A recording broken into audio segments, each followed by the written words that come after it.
Welcome, everybody. We are pleased to have here the leader of Diagalon. Not sure whether I should be fearful or more inquisitive as to what is happening. Welcome, Jeremy MacKenzie. Thank you for joining us. Thanks, Gordon. Yeah, it's a ruthless dictatorship. It's very merciless. We're known for our brutality. So just as long as there's mutual respect, you shouldn't have anything to fear. I don't think. Oh, listen, I am so happy that you're open to discuss this and talk about it because we want to get it from the horse's mouth. So, of course, in case you haven't heard about Diagalon, Diagalon has hit the airwaves. It's hit the Parliament. Diagalon was formed by a former member of the Canadian Armed Forces. Over. There was a plot to murder RCMP officers by dangerous extremists. So, Jeremy, right now, what we've been hearing on the CBC radio was an expert was recently brought on to talk about Diagalon and how this person who studies extremist groups with Buckingham University's Center for Security and Intelligence Studies and the Justice Institute of British Columbia said that it was created by you. It's a racist accelerationist group whose purpose is to incite race war, hatred, and bring down the government of Canada to instill a white ethno-state. And it's a militia-based movement where the members are told to be prepared to bear arms and fight as needed. And it cuts a swath all the way down to the U.S. So tell us more about Diagalon for those people who do not know what's going on. That's an ambitious project. I mean, those are a lot of very far-reaching goals, I must say. That's impressive. Yeah, I don't know what an expert from where. That's the kind of the government's way to do it, right? You just add more names and titles, make it sound as long and complicated as possible, so they think people are too stupid to figure it out. And sounds official, it sounds important, it must be correct. Yeah, Diagalon was a joke that a meme of pretend country that was born out of an episode of a podcast I did over a year ago. It's been like kind of a running gag and more like a social club, really. There's a fake flag, there's a fake national anthem, there's a fake everything, fake history, fake celebrities, fake wars, fake space program. The vice emperor ruler is a goat figurine that his name is Philip. He has an extremely difficult time with narcotics. He does time travel, but he only uses it for evil. And there's kinds of the henchmen and the enforcers of Diagalon are an army of bricks. They're extremely racist bricks and they're mean to everyone, but they try to enforce the will of the empire. But sorry, go ahead. You have essentially created a meme joke on your podcast. It's a satirical Simpsons-esque type thing, and now you are being tracked by the government. I mean, yes. how are you reacting to this? And what's going on in your life now since this has happened? I have a lot of stomach pain from laughing so much. That's a problem, but I'll get used to it. I'm getting in shape from it. It's insane. Well, the whole thing born out of the Canadian Anti-Hate Network, which is a partisan tabloid smear merchant rag, I guess, if you will, paid for by the government of Canada. Kind of caretaken a little bit by Gerald Butts. Bernie Farber is the CEO or the chair or whatever of that. They were recently caught in a hate hoax of their own, but no one seems to care about that so much. But I've needled them quite a bit. They really don't like me, and they've really stuck to this plot line of me being some kind of terrorist leader or something.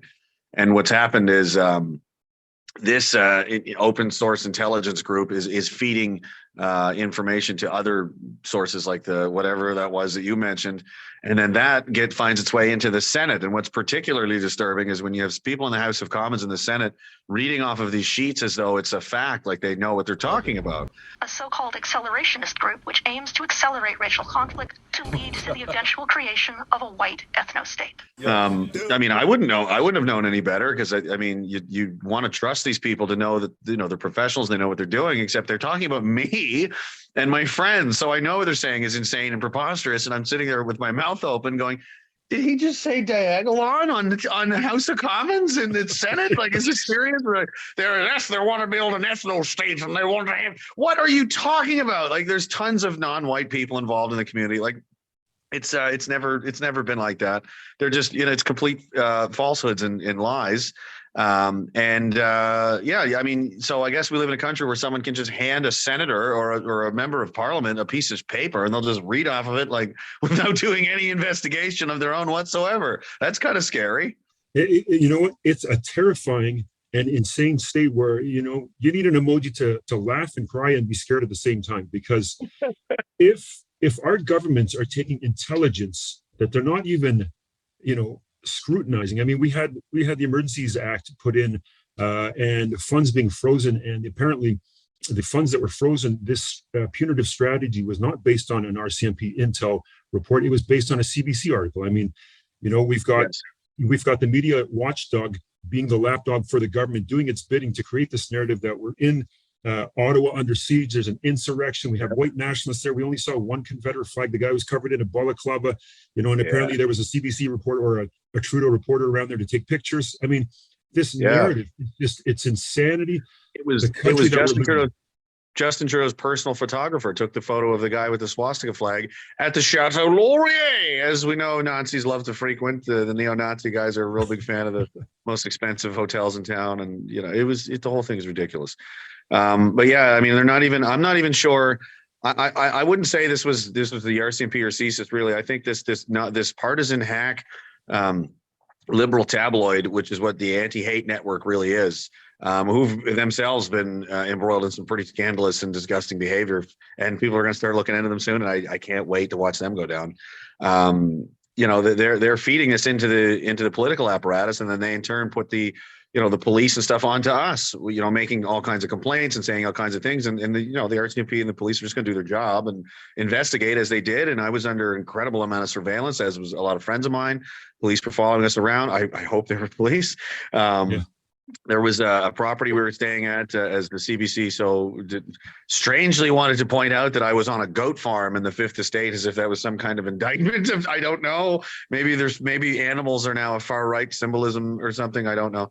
But there was people on the property. We're kilometers from anywhere. Like the nearest other property is like 6 kilometers away, and there's several sets of footprints coming from different directions in the woods and posting up observation little areas around, clover leafing, as we'd say in the military. This is what I did. I was an infantry NCO in the military for 14 and a half years, and I know what a reconnaissance mission looks like, and that's what they were doing. So it's, it freaked a lot of people out. And I said, guys, we're not criminals. We're not terrorists. We're not actually terrorists. All we don't just live your lives, and hopefully these people will see that, we've wasted 3 weeks and I don't know how many millions of dollars in police resources chasing around a podcaster and a bunch of internet clowns.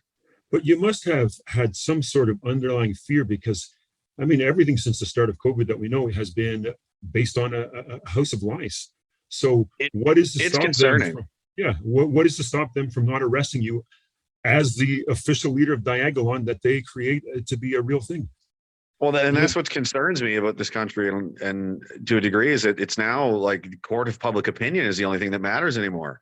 Apparently you don't need evidence for I mean, I could get into that a little more some other time, but you can just it was a concern. Guys were worried about it, and not even just here, like in the Ottawa area, there was other guys in other parts of the country that I'm associated with that were being followed around, and people were showing up at their house looking for them, and at their parents' places and at their brother's place and this kind of thing. And it was, insane. And they had it started with this arrest in Coots, Alberta, which everybody's, been talking about there with all the weapons cache that's been seized and all of this. And they found a couple of these patches. In the weapons cache, they found some body armor, and then there was Diagalon markings on the body armor. Yeah. So these are just Velcro.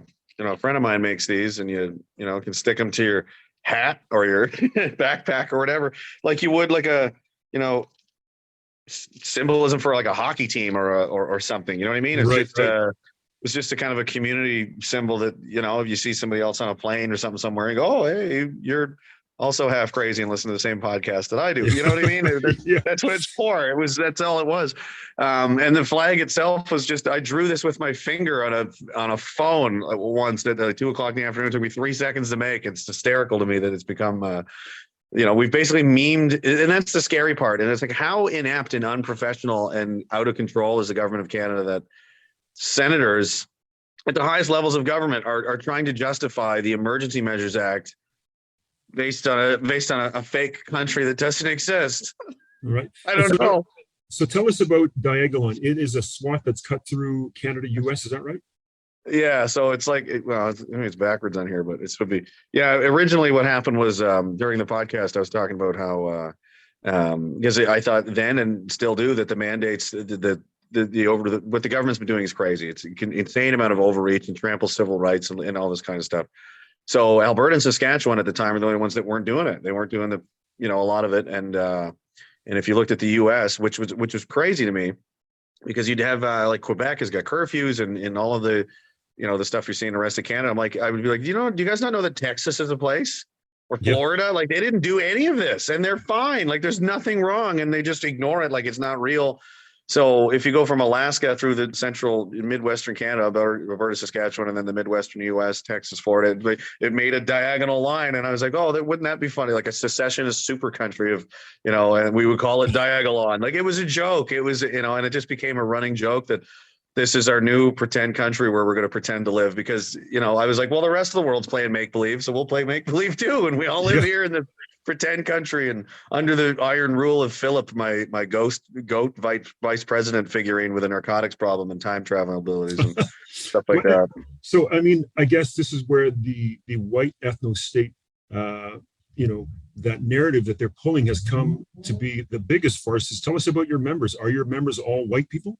No, there's lots, and they pretend that they don't exist. Actually, one of the guys, I don't want to, he doesn't, you don't want to say his name. He's a Muslim guy. He's Afghani, and he actually has his prayer rug ripped out from under him by the police in Ottawa, and don't know where that went. There's a few African Canadian fellas. There's a lot of Indigenous First Nations guys. Like, they're everywhere, and they know that, but they just simply look the other way because it doesn't suit their preferred boogeyman narrative of the angry white neo-Nazi militias that don't exist. And I think that's a pretty good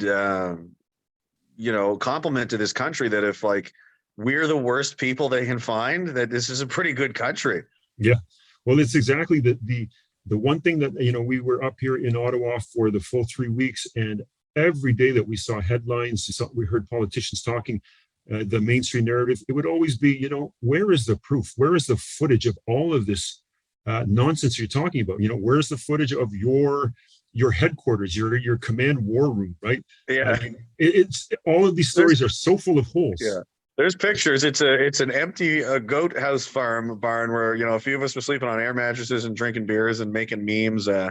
My buddy Alex was going down there. He had jerry cans strapped to his chest, and like, it was just, we were kind of, we were enjoying it and having fun. And it was a super great experience down there, man. It was, that was the most positive and it was a life-changing experience, to be perfectly honest with you. It was, to see that many people from everywhere. Like, there was, like I said, every background, cultural, ethnicity you can imagine, were there high-fiving and hugging each other, just in the irony that what these liberal communist champagne socialists pretend to want is that everyone just comes together despite their differences and lives in harmony. And I was like, that actually happened in Ottawa against the government, though, so that wasn't allowed. So they kept preaching, there's going to be violence. There never was. Nobody so much as threw a snowball. And then they, had the most violent police crackdown in the nation's history, where it's amazing no one was killed. Well, I mean, maybe there was. We're hearing stories that one of those guys that was trampled may have passed away. I don't know about that yet, but yeah, I mean, that's something that we're trying to look for. I mean, that's this is what we're talking about. There's so many holes. There's no footage, but there actually is footage of the second person that was trampled by the horse, the gentleman in the brown jacket. Nobody has heard of him. If he was a protester, was he there by himself? Or, if he was a protester, he should have been there with friends. Somebody must be looking for this guy, but he has just disappeared off the radar of everybody's consciousness. But, I think Randy Hillier today showed a video that was taken off TVA, as a French TV station. It was scrubbed off there. It was posted by somebody filming the TV, and it was scrubbed off their TikTok, where a gentleman was being dragged by his arms, looking lifeless, and it looked like it could have been the guy from the trampled horse. Yeah, we don't know. I mean, it's they'll say people like me are we're horrible, we're neo-Nazis and all this kinds of things. It's like, well, we care about that guy. Like, where is he? What's his name? And like, where is the media doing its job? They should be asking these questions, and they silence us for doing what they're supposed to be doing. Like, well, why is no one asking about this? And like this ridiculous Fifth Estate propaganda that they put out. Oh my, I need a puke bucket nearby. I'm going to watch that again. But they even used the video of the people being trampled by the horse in it, and they cut the video right before. So they know exactly what they're doing. They just spliced it in there, like, oh, here come the RCMP on the horses, and scene. And they just ignore conveniently the trampling of civilians that happened just seconds later. And, they just don't mention it. And this is Gillian Finley at the Fifth Estate, and that they're paid propagandists by the state. I declined an interview, and they very sneakily recorded our phone conversation when she called me trying to drag me in there for a hit piece. I'm like, I'm not an idiot, Jillian. I'm not going in there to, be skewered, make me look stupid like this, because that's what they're doing. I said, I'll talk to you live. You want to do a live interview? And no, she declined to do that. I said, I have no respect for your network. I don't consider you a real journalist. I think you're a propagandist, and I have nothing I'm not talking to you.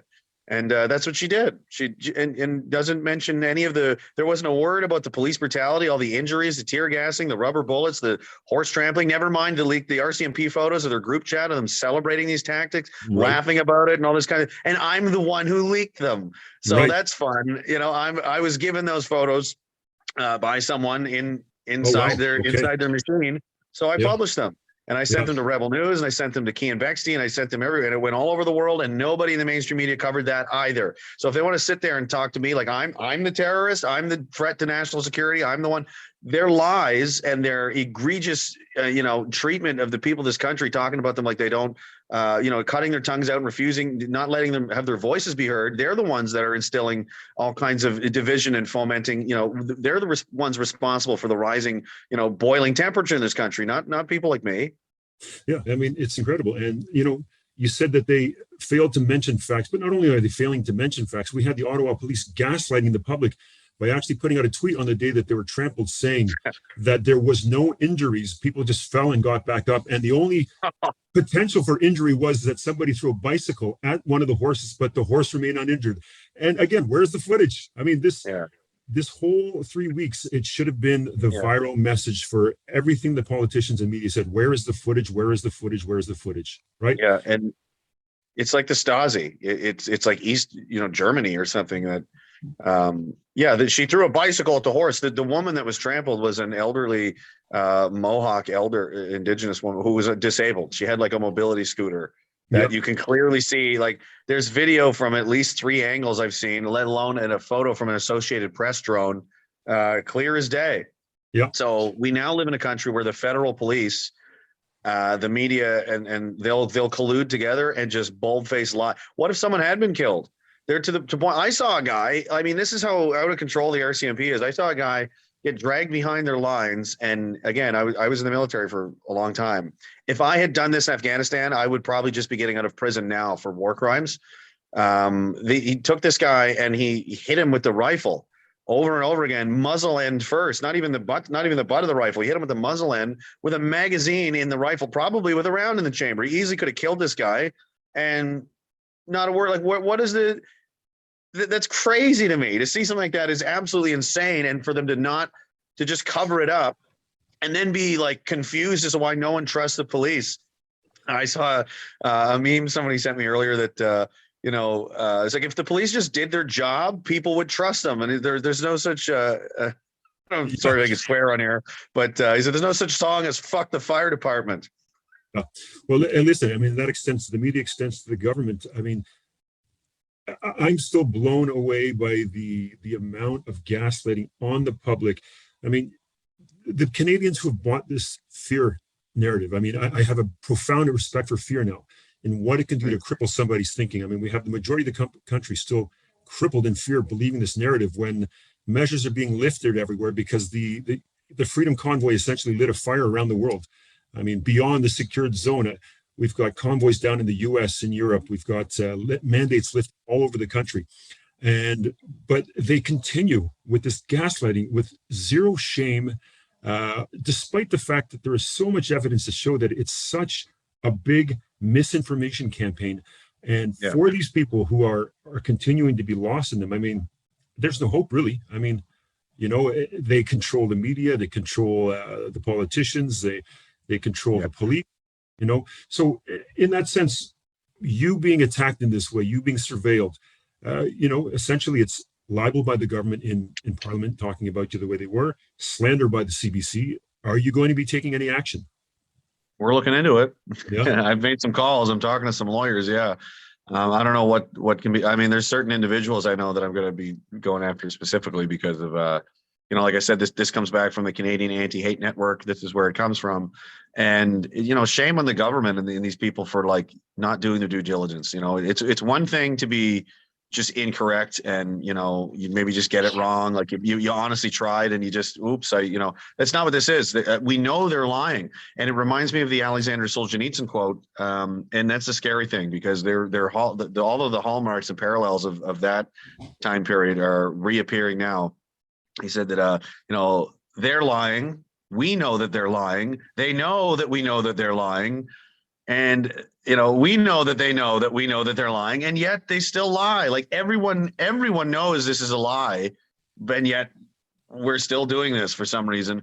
There's video of it. There's so much that the live streams of, like, it was all live streamed. The whole attack, which is what it was all thousands, tens of thousands of people watched this happen, and never mind all the people that were down there that were victimized. It's not a debate. Okay, the science is settled in that regard. Okay, it's on film from thousands of different cameras of people just being brutally attacked by the streets. Like I said, I'm a veteran. A lot of my buddies were just beaten by cops for no reason. Yeah, and then it was a charge with nothing, catch and release later on. Yes, and isn't that kidnapping? Like, if you're arrested, you should be arrested and actually arrested. They just grabbed these people, drove them 20 kilometers away or whatever, and dropped them off. And that was it. Like my friend Chris Deering, who was blown up in Afghanistan, and he's got all kinds of injuries. He's not a very big guy. He's 130 pounds, maybe 4 or 5 cops just beat the crap out of him. Another guy, Brian Marr, he got a neck injury that near twisted his head off. Like for what reason? No one so much as threw a snowball at these guys, and they just totally went in and attacked them. And they knew, like, don't worry, the government, the media will cover for us. It's disgusting. It's beyond disgusting, and it's again like that damage is never going to be done. Even after the fact, you can arrest or charge or investigate these certain specific police officers if you want to, or these politicians, but at the end of the day, that in the psyche and consciousness of the Canadian citizen, they're always going to remember that image of the Canadian police officer beating on its own people for no reason, and that's going to take generations to undo now. So congratulations, guys. Yeah, essentially beating on Canadian citizens for a constitutionally protected right to protest, and essentially the only laws that were broken were illegally parked trucks. I mean, they left open the one emergency lane, but what happened? They said it was blocked off because the police put in the barricades, right? Yeah. I mean, the Ministry of Truth. We're talking 1984 here. It's not an exaggeration for people to listen to this, and if they truly knew the facts. I mean, we were right on the ground. I was videoing walking between the police lines and the protesters and putting my camera in their eyes to see, and a lot of them were averting their eyes, not wanting to look in the camera, right? Yeah, they're ashamed of themselves, and they're weak people. A lot of them. That's why they do it, in my opinion. Because there's a hope that a lot of people go, well, they know this is wrong, and they'll do the right thing. And I go, it takes some strength and takes some courage to do the right thing. A lot of people will do the wrong thing anyway, knowing it's wrong, and do it anyway because they're too weak to face reality and take responsibility for what they've done. There's a book called Ordinary Men about the. It's kind of an extreme comparison for now. However, the slippery slope is clearly a thing. We're obviously descending on one right now. About the a lot of the guys during the Second World War, the Einsatzgruppen and so on. Like, how did they just liquidate people? Like with no, how did you just do that? It's like, you'd be surprised. Ordinary people will do what they're told. The most horrible things you can imagine, even though they know it's horrible. A lot of those guys committed suicide and drank themselves to death and so on. They just did it anyway because they thought, well, I was told to. I'm just doing my job, because it's harder to stand up to something, and it's harder to stand for something. It's harder to fight something and do the right thing. Doing the right thing is very rarely easy to do. If it was, everyone would do it. Yeah, I mean, 100%. And now this is the question. I mean, in your mind, you're obviously a very intelligent gentleman. You have worked with the military. But we see that we're in this state where this country, and a lot of countries that are supposedly Western and democratic, are going through the same thing, but especially in Canada, becoming a laughingstock right now because of these grotesque overreaches of police powers, where the government is dictating what you can basically say, protest, and support. They're dictating it when you can access your money. They're dictating what goes in your body, where you can be, enter, travel, where you can work. I mean, we're talking about an insane state that a lot of people have just, it's flown over their eyes saying, you know what, you're selfish because you want these freedoms. What did you really lose? You know? Yeah. So what you've spent this time here, you saw this amazing 3 weeks of just love, celebration, and unity. And then you saw the horrors that happened. And then, I mean, it went to a deeper degree for you with what's happened with Diagalon. But where do you see things? Are you optimistic about where we are now after Freedom Convoy? I think it did two things. It really solidified the fact that now people know there are millions of people in this country that are not going away. That, you know, we know what's going on. You know, we always kind of suspected that, but we're all trapped in our homes. We're isolated. Nobody can go anywhere. Nobody can assemble. And you know, I drove down, you know, from the Nova Scotia end to it, and there was people on every overpass in the hundreds and the thousands sometimes. And I don't know how many people came in and out of town. Like, a lot of people stayed the whole time, but a lot of people came in and left for a day or two just to see it. And I told, you got to come and experience it and see it for yourself. Did 1 million people come in and out of Ottawa over the past 3 weeks to see it? They're going to go home and they're going to tell their families and their friends and so on. And they've got pictures and they've got video. This, it's not going away. So they can try to step on everybody if they want to, but it's only going to make it worse. And like you said, they've made a laughing stock of themselves. They made a fool of themselves.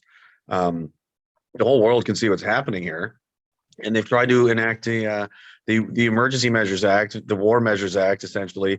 You know, Canada's, you know, this is how ridiculous Justin Trudeau and Chrystia Freeland and Mental Marco, I've been calling him Marco Mendocino, the public safety minister. Mental Marco, I don't think he's okay. I think he needs a wellness check, because they essentially declared war on a country that doesn't exist, and they lost. I don't know how to you really top that kind of level of failure for this country, for people like that. But you know, as far as the people go that you know, why they don't see it, it's because they do what they're told. It hasn't affected them yet. Yuri Bezmenov was a Soviet defector from the 80s that came in the 70s, maybe, in 80s into Canada, and he said that, you know, even though you know, you can go all the way to the end, and even you can bring them to Soviet Union and show them concentration camp, and even still they will refuse to believe it. Only when you're getting a boot in the face do they understand that something's wrong, and then it's too late. So all these people saying, why can't you just do it? It's like, well, yeah, everything's good, everything's fine for you because you're doing what you're told. One of these days, you're going to not agree with something the state wants to do, and you're going to be annihilated like everybody else for it. You know, they take your pick. It could be anything. Maybe your job is on the chopping block next. Maybe, you know, maybe there's going to be some other medical, scenario they're going to want you to participate in, and you're not going to be okay with that one. Well, guess what happens then? You know, it's like that old saying from the 30s or the poem, whatever it was. First they came for the trade unionists and I said nothing, and then they came for the, you know, the socialists and I said nothing, then they came for the Jews and I said nothing, and then they came for me and there was no one left. Yeah, like that's what you're looking at, guys. Like, if you don't stand up, and maybe it was Kennedy, like a threat to freedom and democracy, a threat to liberty anywhere is a threat to liberty everywhere. You can't let that kind of attitude exist. It needs to be fought and challenged everywhere that it rises its, you know, disgusting, pathetic head. And it's always run by weak people and weak men. Or you end up with things like the Soviet Union or Red China or Pol Pot or Castro, and you've got, you know, rivers of blood in the streets and mountains of bodies and people going, well, how did this happen? Happens the same way it always does, a little bit at a time. And if you can't recognize these patterns and have some kind of pattern recognition and take action to that, you know, it's you're the problem, to be honest. Yeah, I think Jordan Peterson gave a lecture once, and he said, you know, what is the big lesson of the Holocaust? If you were one of the people who were standing around and watching or even cheering what was happening, you were a Nazi. And this is what we're seeing with our friends and family that have been so crippled by the fear. I mean, Laura Dodson is a reporter, and she wrote a book, did an investigation into the fear tactics used by the UK government. And SAGE is the medical advisory team for COVID. They employed a group of psychiatrists who openly admitted that, yes, we were contacted by the government to instill fear so that there would be more compliance with the COVID measures. And of course, some of them admitted that we were drunk on this power, right? But again, I mean, I know a lot of people seem to have felt down and defeated by what last happened here on the Hill, but you know, I think there's a lot of room for optimism here, because we are seeing all these changes happen. You know, I mean, look at even just down to the minute thing where just a few days ago, Dr. Keir Moore here in Ontario said, we're going to continue the mask mandates, even though we're going to lift everything else. We weren't going to lift everything, but we'll do it now because, of course, of the truckers, right? PEI, Nova Scotia, Saskatchewan, all lifted their measures or lifting. And he said, though, just yesterday, he changed it to, you know what?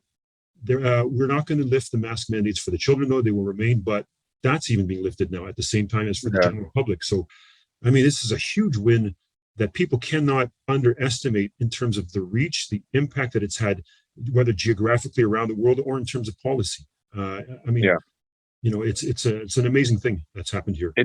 Like I said, it's shown like that there's a lot of people in this country still, maybe the majority. I think it said 58% of the country hasn't gotten booster shots. Why? Yeah, because they don't want it anymore. So the vast majority of this country, most of the people downtown that I interacted with were vaccinated people. Mm-hmm. They're just done. They're tired of it, right? And the other thing that's happened that you can never put the toothpaste back in that tube, is that this government took its mask off and showed everybody in the world exactly what it really is. And that's why I think I've been, politically targeted for a while. I've been saying this for 4 or 5 years now, what I think of these people and who they really are. And now they've just gone full, they want to be Joseph Stalin. They want to just crush people and crush political opposition and freeze bank accounts, and we'll just ruin your life. Was it Viva Fry, or I don't know how you say his name? Yeah, Viva Fry, David Fry. Yes, the convoys GoFundMe or Give Send Go, whatever it was a incorporated charity or something, right? Like I don't remember the exact terminology, but it was registered as like a nonprofit, kind of thing, which is, the government knows this, and then it turned around and maliciously attacks these people. Yes. That's insane. That's completely insane. And they used stolen information. This guy said that he frequently works with governments of the FBI and others, this hacker, Kotz or whatever his name is, this unhinged maniac. He goes and hacks the Give Send. He admitted it. Hacks the Give Send Go information and gave it over to the government. The government used it to persecute people. So now we're taking help from criminals. Like, and where does it end? Like, where does it end? And the madness is that people don't realize they deputized the banks. Deputized the banks. I mean, think about that. There was no jury, there was no judge, just a hangman, no court trial. Given these powers were given to the banks. So I think this is the thing that will hopefully, one of the victories for me when I saw it, I spoke with a friend of mine and he said, listen, I have an elderly friend who is double vaccinated, but she does not agree with what Trudeau is doing. And I think that is where the victory lies. Freedom Convoy took things beyond the vaccine debate, and it took it to a level where, what is our government actually doing here? And how long is this going on for? And that's another thing I want to make sure people understand is that, because there was a political operative involved, BJ Dichter at the very top of this, who works frequently for the Conservative Party, I think, in my opinion, and just inserted himself towards the beginning, and then did all of the talking, did all the press releases, did, all of this, and said liberals, and then just disappeared into the night. Don't know where the money is, don't know where he is. Tamara Litch is in jail. Chris Barber's in jail. Pat King is in jail. Where's BJ Dichter? Not in jail. So, how did we get here? Is it the Liberals' fault? Yeah, it's also the Conservatives' fault and the NDP's fault, because they sat there and, like you said, they were the people that watched, essentially, metaphorically, have people dragged from their homes, and they looked the other way and they didn't do anything because it wasn't politically advantageous for them to do so. Now they see this, populist kind of uprising, essentially, and they're trying to capitalize on it and act like they were in on it the whole time. As people were complaining and saying, my jobs are being taken away, my family's being destroyed, my mental health, like, dude, like you're ruining the country. They said, it's time to get vaccinated. That's what Aaron O'Toole was saying. That was the position of the Conservative Party. And now all of a sudden they're going to act like they're your friend. They're not your friend. They're opportunists and they're snakes. And, the people of this country need to hold all of them accountable, every single person in that building, so that this kind of stuff never happens again. Agreed, 100%. Well, listen, I'd love to just finish off with knowing what you would like to tell the people of Diagalon now, what's going forward. Well, we're working on a space program. We're officially, Diagalon remains neutral in the Eastern European conflict. We are watching it very closely, but we don't want to take sides here. Unlike the government of Canada and Jagmeet Singh, who I'm sure can't even show you where Odessa or Kiev are on a map, but more than eager to send our young people to go die in a place that has nothing to do with us, and that no one understands. But I would like to say thank you very much to all the support from people has been absolutely overwhelming, and amazing to see. The people in this community are honestly the best human beings I've gotten to meet. And I think that's because of, a few years ago, I made a decision. I'm just going to be myself and say, what I believe, and whatever happens, happens. And, honesty and trying to be as genuine a person to yourself as you can. It attracts those other people as well. And, we've all had a hand in encouraging each other and, leaning on each other for peer support, and we're all stronger for it in the end now. And it's, I'm very proud of this community, and I'm proud of these people. And I think they're all wonderful people. And, I'm looking forward to, maybe we can meme the United States government into an emergency next. I don't know. I don't know what kind of power that we have in this. Well, your stock is rising, definitely. Empire, but, your stock is rising for sure. Well, Jeremy, being plaid bin Laden is not all it's cracked up to be, but I'm having fun with it. So yeah. Well, listen, I'm so glad to hear that you're taking this lightly. I mean, again, it's a chilling prospect of what's being done to you. I mean, being surveilled, being told that you're essentially a white Nazi terrorist organization. Yeah. Coming out of a podcast joke that was a running joke. I mean, it's crazy. Yeah. There's no weapons caches. There's no I mean, again, I was in the military for 14 and a half years. I have some a little bit of time with a special forces unit. Like, if I created a militia, I did a horrible job. I did a terrible job. I didn't even show anyone how to tie a pair of boots, man. Like, we did barbecues, and some people were, they shoot their firearms and stuff as they're legally allowed to do, man. Like, it was just it's a fun community, and it's been a difficult few years, and people really liked having other like-minded people around to lean on and support each other. And that's what this has been about. And it's what it's always been about. Nobody's, as far as overthrowing the government goes, I'm a founding member of the PPC, and I support, those guys and Maxime Bernier, and I voted in the election, and I, did what I could to, as an influencer, for them in that regard. But, the rest of the stuff they're saying is absolutely insane, and I think criminal, and I'll be looking into that. Yeah. Well, listen, let's finish off with the fact that all of these MPs for the full 3 weeks were able to peacefully go into work and leave work every day with all of these people out there, all these insurgents, these insurrectionists, right? And I think one of the MPs, female MP, said she never felt so safe at night walking home, in all the years she's worked there. We had a guy downtown, this guy I mentioned earlier, my Muslim friend there. There was a woman walking her dog at like 4 o'clock in the morning. I just finished. I was walking around streaming on my YouTube channel, just talking to the truckers and seeing everybody was, doing. And they said, "Are you afraid? You're just this one woman, small, with her dog out here at 3:34 in the morning." She said, "I've never felt safer in this city in my life."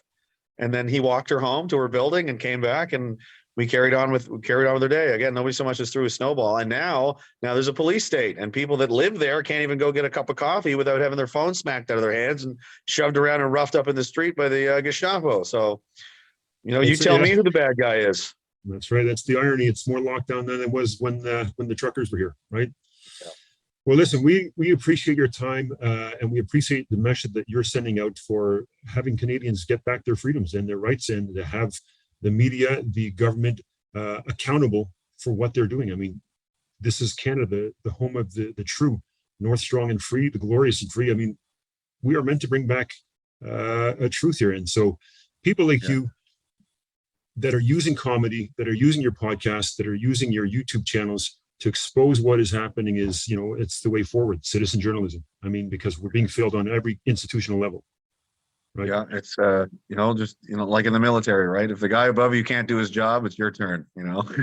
Somebody's got to do it, right? So, we're just trying to have fun with it and survive and do it. But again, everybody's doing a great job, and it's they're bleeding big time. I see them losing support everywhere, every day, and it's probably going to get harder going forward. But I really don't see this ending in their favor long term.